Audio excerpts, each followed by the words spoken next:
if you're hitting 20% profit margin in your business, you're doing really, really good.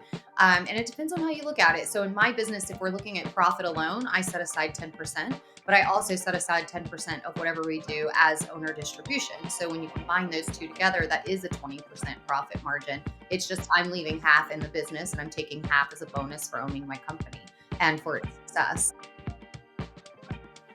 Welcome to The Expansion Code. I'm Heather, and I could not be more excited to finally launch this podcast. This is the space where we dive into all things business, growth, leadership, and team expansion. I am really passionate about building something bigger than myself, sharing knowledge, and creating opportunities for others to thrive. I started solo, and now I lead a team of over 50, so trust me, I know the highs and the challenges and the incredible moments that come with scaling a business.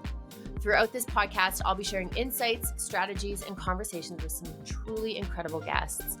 We are going to cover everything from marketing and leadership to mindset shifts and business expansion. So my goal is to give you real actionable takeaways that you can apply to your own journey. Let's dive in, learn together, and unlock what's next. Welcome to The Expansion Code. All right. Welcome back to another episode of The Expansion Code with me, your host, Heather Dick. Today I have Kelly Cahen, Your Majesty, here today. I always ask my guests how they want to be introduced, and she said Your Majesty. So welcome, Queen. I am dead. Thanks for having me. I knew you would know that was a joke, but Of course. So Kelly, I actually hired Kelly for my own business for Blush to help tier our systems for our bridal side of our business. And she's incredible. So I've personally used her services as a salon coach, but you've worked with so many people building salon profitability. And I think that this is a great topic to talk about today.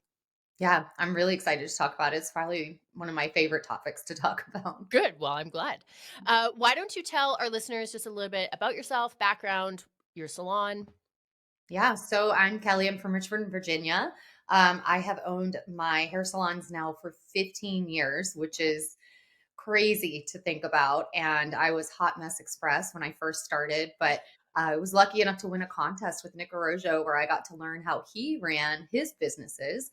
I was really able to apply some of those big business ideas back to the small salon because it's easy to get wrapped up in the potential of how big your business can really be, but you have to find that balance between the life that you want to live, like how much success do you truly want and at what cost.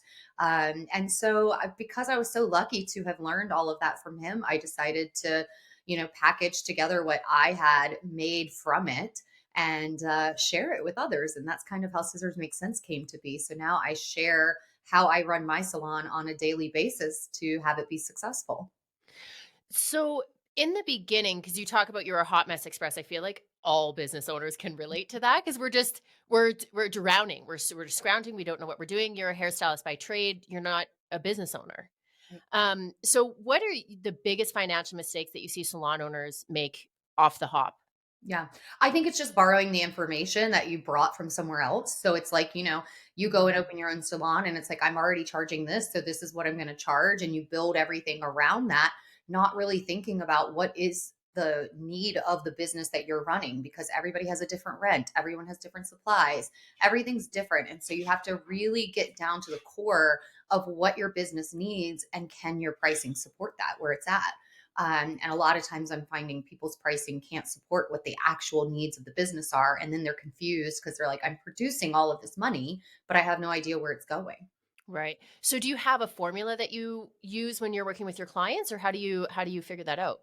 Yeah, so I have a three-step process I do. It's a financial audit.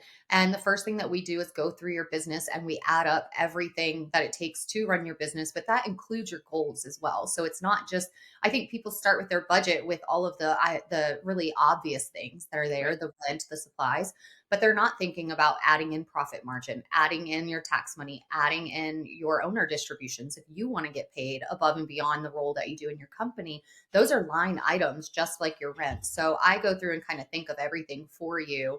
And then we map that out. And I do have all these mathematical formulas that kind of help you understand what does that break even revenue goal look like? And then once you know that number, what does it look like depending on the size of your team? Because that's going to impact as well. If you have more people, then your lowest price point can be lower. If you've got just a few people, then your lowest price point might be higher than you feel like you should be charging. But again, if you want to be successful, it should include profit taxes, owner's pay, and all operating expenses. So, Kelly, have you ever run into a situation where the salon needs to make more money than they should be charging? Do you know what I mean? All the time. So what do All they do? There's really 3 options that you can do there. You can build your team. Obviously, if you have more team, the need and the load that each person carries is less. You can trim the fat. That one's really important. First place I would start is trimming the fat. I see a lot of salons that are offering things like LaCroix and granola bars for their team, and yet they're not paying themselves. And I'm like, this Yeah. is not a charity or a hobby. This is an actual business. So while those things are really nice, customer service, going the extra mile are really important things at the same time, not at the expense of the business being successful, the owner getting paid.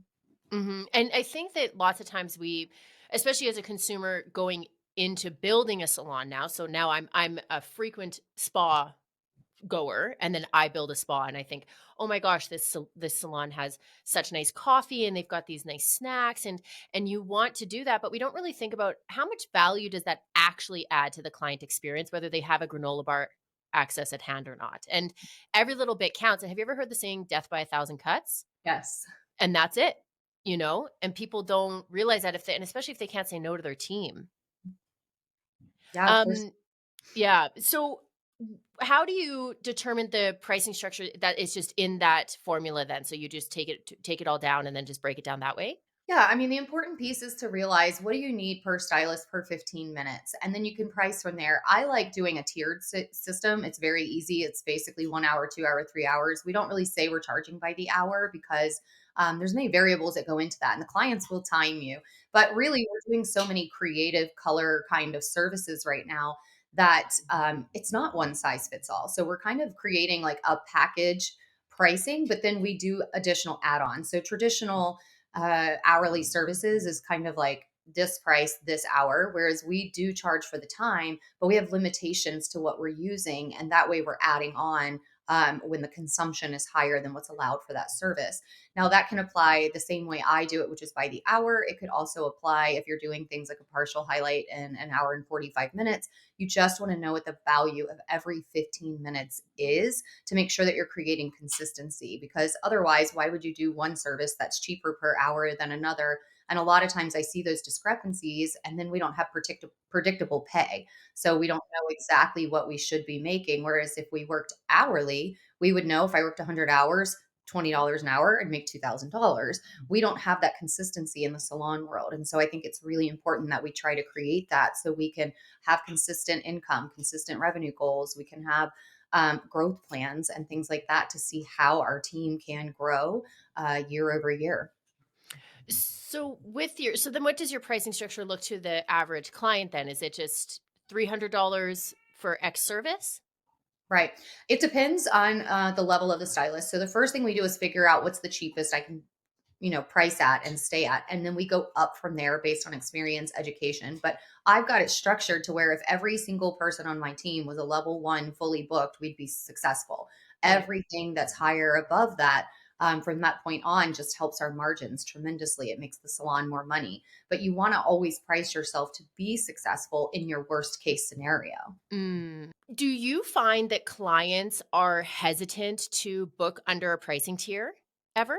No, not necessarily, but I think it depends on the salon. We've got 15 different providers. And so we go as low as, 75 to an hour to 115 an hour and everything in between. So we do, kind of survey the clients and ask, like, what type of budget are you looking for? What's more important for you? Budget, outcome, what level of experience are you looking for? And if budget's no concern, we go with the higher experienced. If budget is a concern, but they still want that high level education experienced stylist, maybe we go down a little bit more to the middle versus all the way to the lower. And then there's people where budget is the main concern. So we take them at our lowest price point. There's always going to be people that just can't afford your salon regardless. And we do have a few of those that will call and say, oh my gosh, this is ridiculous that I would never pay that. And I'm like, well, we're probably not the salon for you. Uh, and that's totally fine. We try to keep a list of local salons in the area that we like and know and trust. And so we'll just refer out if we're not the right fit. Yeah. And I think that people, I mean, we're experienced in this, so we get that and we're okay saying that. Like, it's okay that we're just not the right place for you. But at the beginning, it is really hard to turn away people. It's really hard to not adjust your pricing based on your client's budget, you know? Yeah. Go ahead. Oh, no, you're good. I don't even know what Okay. I'm. um, I think that it's challenging as a new salon owner or a salon owner that's been around for 10 years because what is the profitability? Like, what is a margin, an ideal margin for a salon? I think the average is between 8 and 10. So if you're hitting 20% profit margin in your business, you're doing really, really good. And it depends on how you look at it. So in my business, if we're looking at profit alone, I set aside 10%, but I also set aside 10% of whatever we do as owner distribution. So when you combine those two together, that is a 20% profit margin. It's just I'm leaving half in the business and I'm taking half as a bonus for owning my company and for its success. How do you find your clients for salon coaching? Mostly through Instagram. I just share very high value content. A lot of it's relatable, some of it's funny, and people are like, "Oh my gosh, like you read my mind." And I just have conversations with salon owners every day in the DMs. A lot of them are asking me questions based off of what I'm posting or commenting on it, or just kind of like I said, resonating, sharing that type of thing. And I like to just go in and start the conversations with them. And so social media, Instagram has been the best. I do run some very low ticket ads to get visibility. And anytime someone new follows me, I thank them for their follow, for supporting the community. And then again, just start that conversation, letting them know I'm there. Oh, I love that. So we talk about pricing and creating more margin. Is there any tips that you have for salon owners to create additional profitability, like other avenues of revenue? Yeah, I mean, the biggest one is retail. And I think one of the issues that I see a lot is that people put a lot of pressure on retail and they demand that their stylists are selling it. They won't raise their prices unless they hit all of these numbers. I like to kind of use retail for what I call the hell of it. And so, because I've got the business priced to where if everybody charged my cheapest price point, we would be successful. Retail and things like that, add ons, luxury services, extension work, all of that type of thing gets to be just bigger revenue, which means, of course, when you're breaking down your percentages of what you're setting aside more money. So if we had a $0 retail month, then my salon would still be successful Yeah. because I priced it at that lowest price point. So now it's taken the pressure off of my stylist, and they really like actually recommending things that their clients truly need, and they don't feel this pressure to hit a number or a quota. They're really just sharing things, with the intention of being what the client should be using, what the client needs, and there's no pressure to it. So if the client doesn't want to purchase, they don't have to. And so it makes Yeah. retail a lot more enjoyable because it's a thing a lot of people dread, but I think it's huge. And you can do that in so many ways. I mean, obviously, products are up there, but I know people who add little boutiques to the front of their salons. If they have space, they can do jewelry, accessories, all kinds of different things that are fun. You can even do little pop ups where it changes Mhm. regularly to keep it exciting. But those are great ways to bring in more revenue. That's really smart because we also sometimes we forget that our clients are looking to us as the professionals and they want our suggestions, they want our referrals.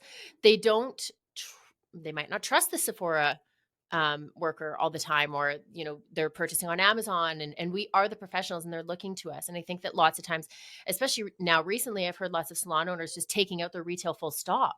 I'm like, man, this is you're the professional, why are you sending them to an Amazon link when you could be maintaining that credibility and value for your clients? Yeah. I try to market everything, including my programs, the way I like to buy. And while I am an Amazon shopper, I've got a box on my front porch every day with something in it. I do also like being able to go to the store, pick it off the shelf, and have it in my hand and not have to wait for it. And so Mhm. I think there's place for both. We don't currently do any affiliate link shopping, we do all in salon. But I really think there's a place for both. I think the problem is when we start getting into those black and white zones of like retail's not profitable, therefore don't have it, or people who don't want to grow and expand and go the virtual way. It's like you got to have that gray flexible area in there, but I think both can really be beneficial if you understand how they work and you use them correctly. Did you do anything differently during COVID when you were shut down? Speaking of Yeah, virtual? we actually did. So for COVID, we did A gift certificate program. So what Mm, we did was we sold $25 gift certificates, but you had to buy, if you bought 4, you got 1 free. So you got 5 for $100, but they were written in a way that they could only use the $25 per visit, so that we weren't like getting this money up front and then having all of these clients that were cashing in and, not getting any money as a result. So a lot of our clients loved that. It gave them a little $25 off of each of their upcoming consecutive appointments. So that was a program that we really utilized more than anything. And then if I did have a client reach out that wanted something, I could certainly make that happen. But we weren't really door dashing products around to people's houses, because the gift certificates I could do from home. I didn't have to go out, be exposed to other people, and I could just, put them right on their files. And it was something they could redeem when they were back into the salon. that's so smart. Do you have someone that you bounce these ideas off of, or do you just come up with them yourself? I am so lucky. I have my sales rep that I buy my shampoos Okay. from. And, not everyone has a good one, but I have an incredible one. She makes it her mission to make the salon successful, because it's kind of like the way I see stylist. If she makes me successful, I end up making her successful. Mhm. And she's incredible. She even teaches one of the retail sections in my programs. And everyone is like, man, I wish I had you as a sales rep. But she's really strong in how to utilize promotions. The gift certificate idea came from her, and I remember at the time she told all of her accounts to do it, and I was the only one that did. And it kept us alive without having to dip into emergency funds. My team were able to keep their health benefits and things like that. That's what that retail gift certificate promotion was supporting for us. Um, was just being able to make sure that they were keeping their benefits while they weren't working. Yeah. Okay, we need to take a little break because, shocker, this podcast is brought to you by my flagship company, Blush, and I need to give a shout out. So, not only does Blush sponsor my lavish lifestyle, it also sponsors this podcast. Shouts. If you know me, you know that I do not play around when it comes to beauty and self care, and that's why Blush is your one stop shop for looking and feeling your best. We genuinely do it all: hair, makeup, nails, massage, tattoo, medi spa.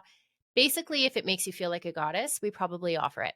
So, whether you're looking for a fresh balayage or a relaxing massage or a little of that I woke up like this glow, we've got the experts to make it happen. Think of it as self care, but with a little extra love, sunshine, and family. And actually, with our most recent expansion, we now have a private gym, physiotherapy, chiropractic services, and a lot more to help your body. So, if you are ready to treat yourself, book an appointment at Blush Artistry, because let's be honest, life's too short for bad hair and uneven eyeliner. You can find us at blush-artistry.ca or over on Instagram at blushartistrymua. Back to the episode. I just recorded an episode with a gentleman who owns a private gym, and we talked a lot about COVID and how much hiring a business coach has catapulted his Mhm. success. So in his last year, he raised his revenue by 47%. Wow. And which is incredible, but I've seen it with you, working with you directly, and raising our, not raising our bridal prices, but just tiering our system differently, right? And I really don't think I could stress enough the value of hiring a business coach, especially someone that specializes in an issue that you're having. Right. Yeah, I totally agree. And it's, for me, it's sometimes I've had programs where I've taken them and I'm getting the same information I've gotten before, Mhm, but I can listen to the same thing over and over and over and get something new out of it every single time, because every time you listen to it, you're coming from a new expanded place. So the mhm, first time you only have the capacity to absorb what you can understand and relate to. And as you apply that, you grow. So the next time you go through it, you're going to hear it in a different way. You're going to grab a different point. And so I think that's really important as we continue to grow in our businesses and we're in it for the long haul. Is like sometimes it can start feeling like I already know everything, I've done it all. And it's like, you're going to always get something new out of it. You're always going to bounce a new idea off of someone and see a way that someone else is doing something that you're not, that might make a thought trigger. You may not even do it exactly the way they do, but it might trigger something in you to say, oh, I could switch and pivot and do it this way. And that's really why I like masterminding so much, is because it really puts you in a room with a bunch of people and it really shows you all of the different ways that people do things. And it helps to keep you out of that mentality of right and wrong, like, oh, I'm right and everybody else is wrong, right? It's like, oh, I can do this 10 different ways and still be successful. mhm. It's so funny. So, for our listeners, you and I I did the same retreat in Italy just this past October.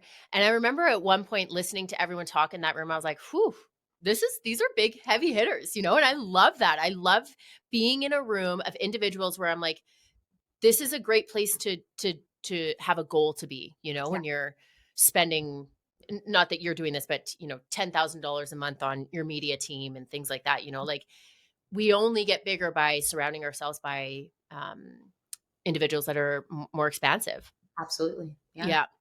Um, so as a salon owner that's starting to focus on profitability, what would you say is the first step that they should take other than hiring you as their coach? Right.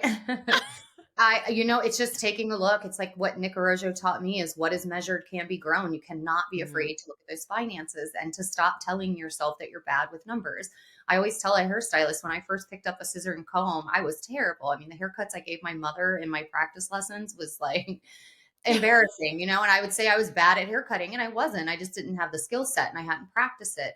Numbers and money are exactly the same way. So number one is just stop telling yourself you're bad with numbers and start practicing, because the more you practice it, the better you're going to get, the more you'll understand it. And then just really take a look and be honest with yourself, because we're all like, yeah, I mean, I don't spend that much. I don't do that. And when I get into people's budgets and it's like, we start seeing it's really just those things, like you said, death by a thousand cuts, those little Amazon purchases where you're like, buy now, $15, $10, you're not seeing that bigger picture. And so tracking that and recording that is really going to be the first step to see what your spending really looks like and where you're losing.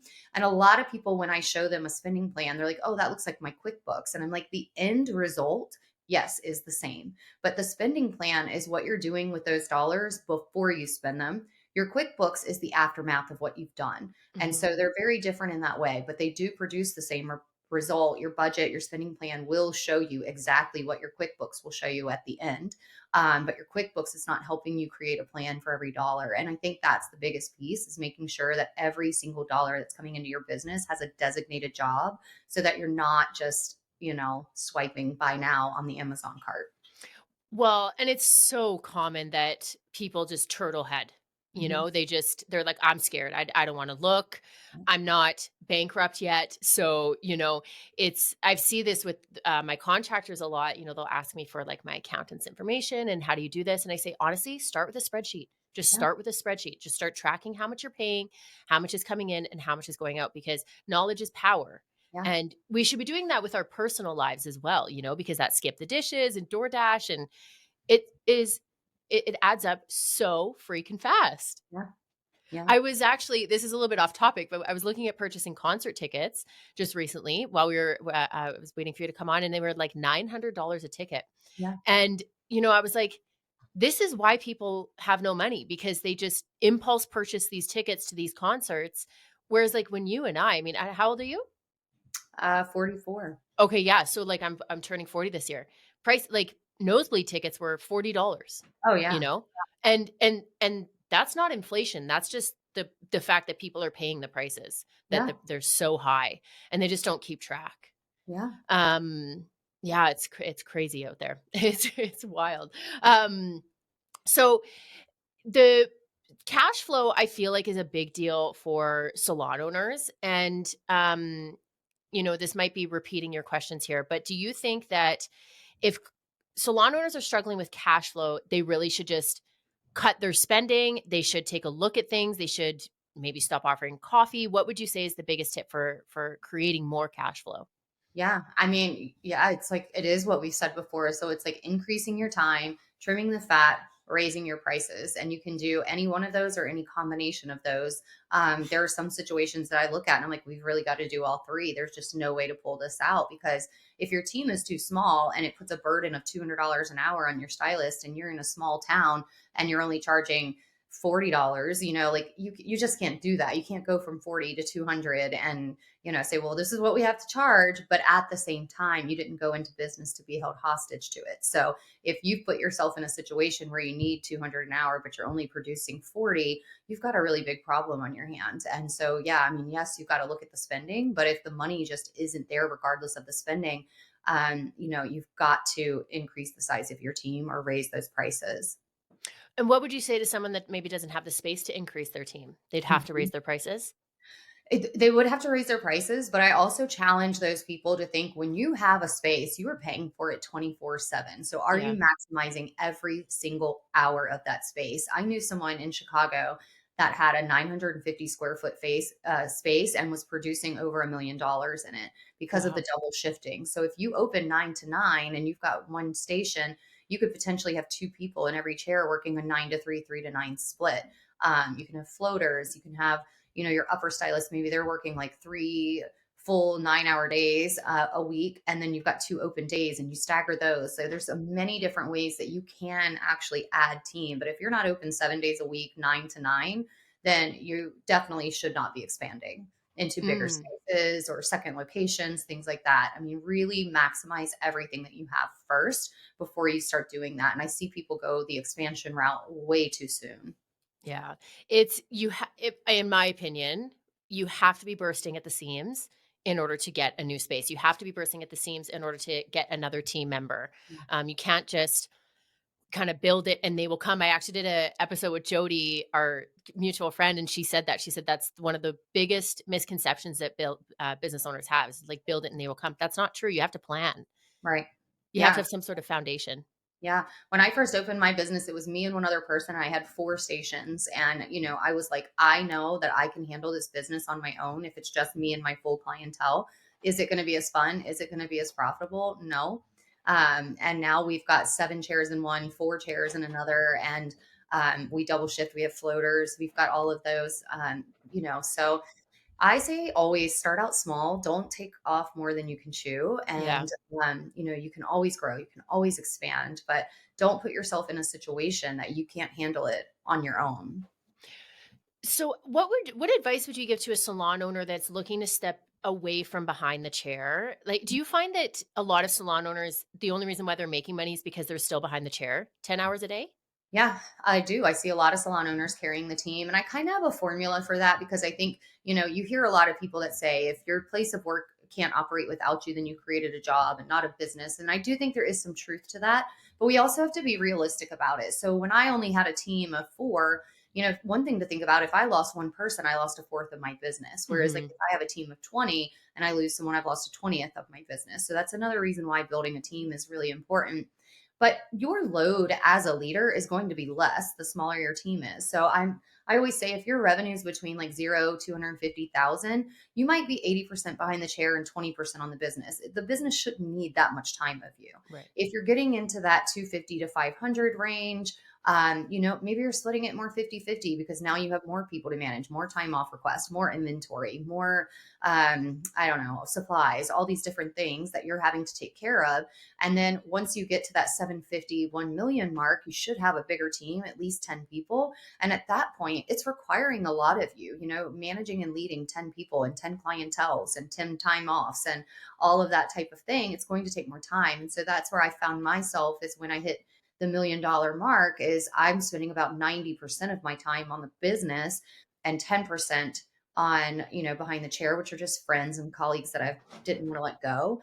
So I don't have to be behind the chair, but I want to be. And so I think people really need to be quite realistic about it. It's very easy to be like, oh, I don't want to be behind the chair anymore. And I only have one team member. And I'm like, okay. So you've got to be a little bit realistic about it. And that's why I don't like a lot of that hustle culture, bro culture kind of marketing techniques. And I very rarely would say, if you can't step away, you've just got a job and not a business, because you are running a business. You're just actively working in it. Mhm, and it is hard to step away from doing taking clients regularly, especially if you love it, and I think but it is important, especially as your business grows, and that's one thing that I see common with business owners. It's like, "Man, you're in the trenches a lot, Yeah. and your business is screaming to grow." Yeah. But because you're with clients all the time, 9, 10 hours a day, you just don't have enough to give. And a salon manager or a studio manager or something of that sort, that's not their job. Their job isn't to do your marketing. It's not to do collaborations. And, so I think that that's really smart, especially having that like benchmark area. Yeah. I agree. At the end of every episode, I like to give takeaways, which I feel like you've given a lot for salon owners today, but maybe 1 to 3 takeaways that a salon owner or a studio owner could implement their business or, even do today. Yeah. Do you have I anything? think number one, is like when you're looking at things, just don't compare your journey to anyone else's. Keep head down, laser focus, because again, your numbers are going to be completely different from someone else's numbers and the backing and all of that. So as you're working through things, keep your head down. Don't say, oh, the salon down the road is doing this. So I can't or I can't. It does not matter what they're doing. Just stay true to your own brand and build that solid background of your brand. Like know who you are inside and out, because that's going to help you in every decision that you make. Number two, I would say as you're listening, like don't be afraid to pivot. If you hear something that says like, hey, that's a really good idea, don't be afraid to try it. You can always go back. I think fear holds us back a lot of times from growing. So if there's something you're like, oh, I would love to do that in my salon or implement that or try it, and you're going to build trust with your team, even if it fails, by going back and saying, okay, well, that didn't work. Let's just go back to what did. Right. And then when you want to try new things, they're going to be safer with you when you do versus the resistance. And let's see, a third one. I always make a joke at the end of here. It's like, don't marry the Tinder swindler. Uh, because I mean, I did, right? So it's like, be very careful who you allow into your inner circle, because there's a lot of people out there who think immediately because you own a business, you must be successful. And they want a piece of that. They want to latch onto it. They want it for themselves. So be very cautious and protective of what you do, because it looks different on the outside than what's really happening on the inside. Ooh, I love that. It's so true, and I feel like people get stars in their eyes when they hear that you own a business, and, I was actually just saying this to, I'm not sure who, but the minute I got our studio space, now we have over 12,000 square feet, right? Everyone thought, "Oh, we can charge her full price. We can g she's got so much money, she's got so much money." It's like, "Man, no, this is the opposite." Like, I had way more money when I was working in my basement, you know? Like, it's just a complete misconception. Yeah. Okay, well, thank you so much for today. Where can our followers find you? So I'm on Instagram at Scissors Make Sense. That's mostly where I hang out. So you can find me there. Anything that you're going to find on Facebook is just a repost of what's going on Instagram. So I would say come over to Instagram and say hi. That's where I hang out most of the time. I love that, and honestly, props on the name. I love your company name. Thank you. I was one day just thinking, I was like, dollars and cents, like I want this to apply to dollars and cents. And then I thought about scissors, and scissors make the sense. And it just kind of came to be. And it was one of those things, it was like really weird when you first started saying it, because it was new and foreign. And now it just like rolls off the tongue. And it's kind of funny now, because people will come up to me and they're like, I know you from somewhere. I'm like, oh, my name's Kelly, hair industry. They're like, no, scissors make sense. Ah, that's it. Your scissors make sense. Oh, It's crazy. really funny. Yeah. Yeah. It's so catchy, and anytime I tell someone, the company name, they're like, "Wow, that's brilliant." Oh, I love that. Yeah. Okay, well, thank you so much for your time today. I got a lot out of this, and like I said, working with you has been monumental in our business. So if anyone is ever considering working with you to create profit in their salon, they absolutely should. Thank you so much. Okay, I'll talk to you soon. Have a good day. Bye. All right, another episode bites the dust. If you loved this conversation as much as I did, don't forget to hit follow, leave a review, or even send it to a friend you think would enjoy it. And because I like to keep things fun, we're always running giveaways with our amazing guests. So make sure to check out the show notes, our Instagram page, get in on the details on how to get the free stuff, because it's free and fun. And who doesn't like that? Another little disclaimer. While I love sharing advice and business wisdom, I am not your lawyer, I'm not your accountant, and I'm not your fairy godmother. If you do want to be best friends, though, you can hit me up. Everything on this podcast is for educational and entertainment purposes only, so no lawsuits, okay? Thank you for hanging out with me today. If you'd like to hang out more, you can find me on Instagram at I am Heather Dick and at the Expansion Code. And all of our free resources and consulting packages are on the website, www.theexpansioncode.ca. I appreciate you being here more than you know. I will see you next time.